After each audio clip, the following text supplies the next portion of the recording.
everybody. This is Bo. We're back in the house again. You know what? Football season is moving, and we're getting coaches lined up as fast as we can. We're only going after right now the coaches that are making a mark, either in academics or on the field. That covers a lot of coaches out there, guys. Trust me. Right now, we've got one of the best from Hillsdale College, Coach Otterbein. How you doing, Coach? I'm doing great. Coach, want to say first off, thank you for taking about 10 minutes with us to talk about your program. Your program, to say the very least, is entertaining. From the scores that I see and the comments I've heard, very well done. Well, we're excited. We're playing really well right now. We've got a bunch of great kids. Hillsdale College is a very tough academic school. So I think at the beginning of the recruiting process, you've got the problem where your pool of athletes isn't very big.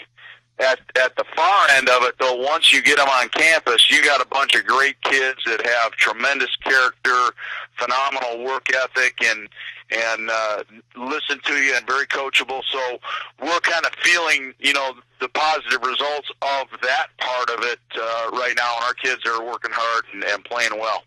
The GLIAC is to me one of the best divisions in all of Division II football. From what I could read and tell, you're in a hard league, knocking out a huge niche for yourself. Well, it is the toughest Division II football conference in the country. We really feel like with the top dog in the last several years with Grand Valley in our league, and teams like Saginaw and Northwood and Michigan Tech and Wayne State, you can really throw a bunch of them in the hat. Several that I just mentioned. You can throw Indy in that hat. You can throw Findlay in that hat. You can throw Mercyhurst in that hat. And there's a whole bunch of them, top to bottom, that you better show up with a good game plan, and your kids better execute, and you better be solid in all three phases in order to be successful in the Great Lakes Conference.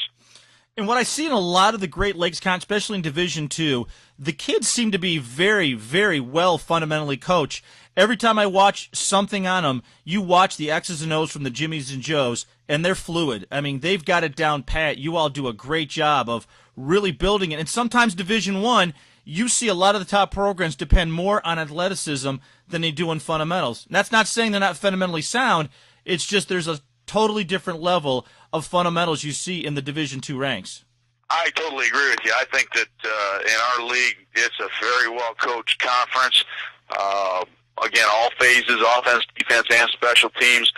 The coaches in this conference understand, the fundamentals and teaching the fundamentals. We absolutely hang our hat on it with the type of football players that we get. We know that being in a good football position and being in the right spot is the magic formula to success. So we spend a lot of time on it, and I give a lot of credit across the board in this conference. There's great coaching going on. Yeah, and you got a tough couple football games coming up right here. You got Ferris State, Michigan Tech. How do you coach mentally when your team has seriously dominated? I mean, Northern Michigan was a shootout. I mean, that had to be a great visual to watch. Nail-biting for you, but the fans on both sides just had to sit back and love the offense that was going on.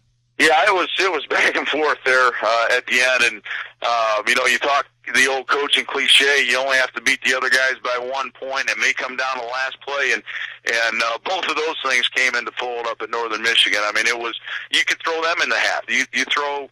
It's one of those leagues. You better show up ready to play, and you better show up ready to play for 60 minutes. So, that back and forth battle, the difference between one year and the next.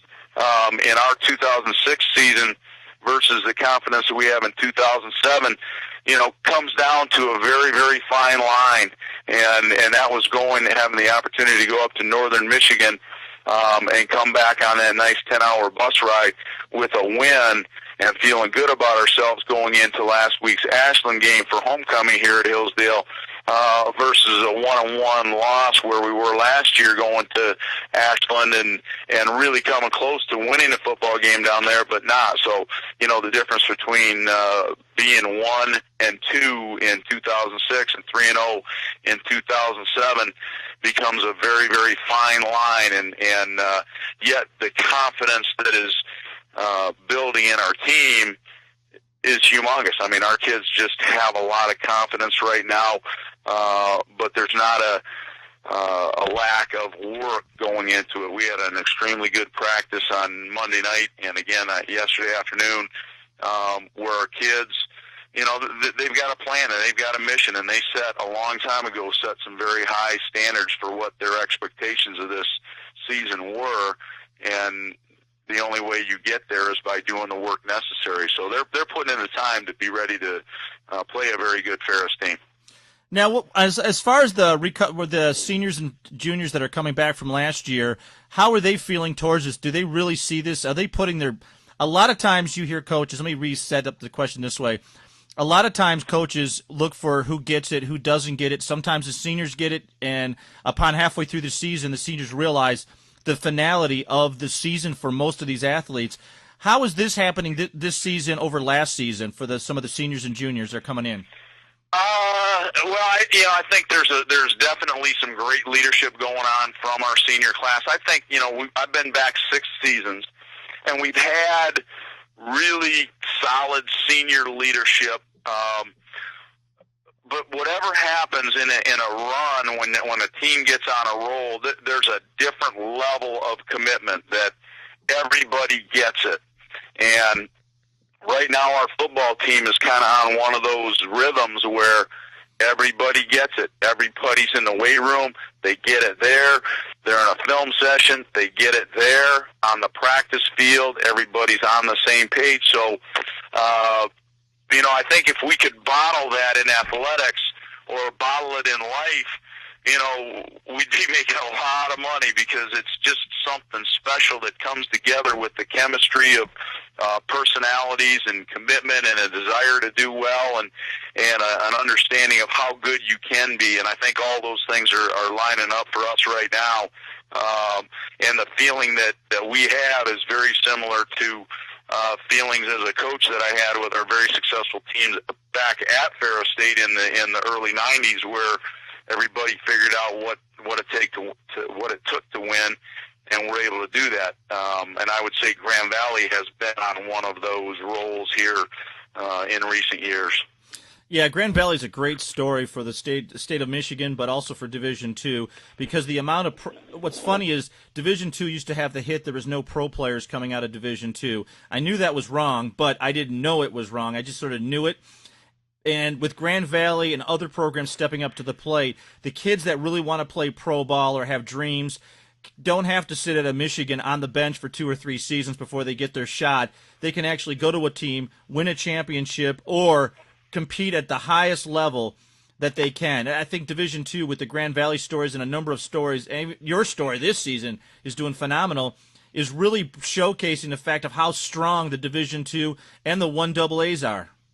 Well, I think what has happened over the course of the last dozen years, as you look at Division I and you look at the reduction of scholarships from when it was 105 and then it was down to 95 and now it's 85, and the trickle-down effect is there are a lot of very good football players even in the Midwest or in the state of Michigan. If you take 20 scholarships away from each of the Division I schools in our state, well, that's 5 of them right here: Michigan, Michigan State, and Central Eastern Western Michigan. And that's 5 times 20 scholarships. You're talking about a whole bunch of good football players that are looking for a home, and many of those kids are filtering down to the Division IIs, and that's why I think the caliber of play in Division II has increased so much in the last 15 or 20 years, is because of the trickle down effect of the reduction in scholarships in the Division I schools.